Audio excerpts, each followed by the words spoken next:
জুলাইয়ের স্মৃতি ঢেকে দিচ্ছে রঙিন দেয়াল চিত্র, ভুলে যাচ্ছে শহর। একসময় যে দেয়ালে আঁকা ছিল শহীদের মুখ, প্রতিবাদের আগুন আর স্বপ্ন দেখানো স্লোগান, সেই দেয়াল আজ নতুন রঙে ঢেকে দেয়া হচ্ছে। জুলাই গণ অভ্যুত্থানের যে গ্রাফিতি চোখে আঙুল দিয়ে দেখিয়ে দিত কতটা রক্ত ঝরেছে এই রাজপথে, কতটা সাহস দেখিয়েছে দেশের তরুণেরা, সেই ইতিহাস এখন চুপচাপ মুছে ফেলা হচ্ছে। রক্তে ভেজা যে দেয়াল একদিন কান্না আর প্রতিরোধের প্রতীক হয়ে উঠেছিল, আজ সেখানে আবার উঠে আসছে বিজ্ঞাপনের রংচঙে দেয়াল চিত্র।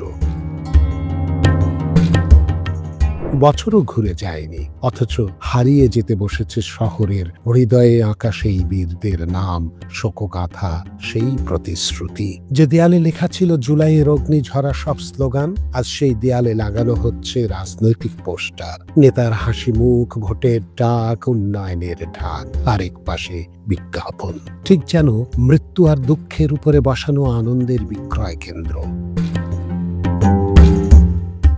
কাউরান বাজার মেট্রো রেলের প্লেয়ারে নতুন করে আঁকা হচ্ছে গ্রাফিতি, যেখানে একদিন লেখা ছিল জুলাই মানে রক্তের আহ্বান, সেই জায়গাগুলো আজ ভরে যাচ্ছে অন্য চিত্রকল্পে।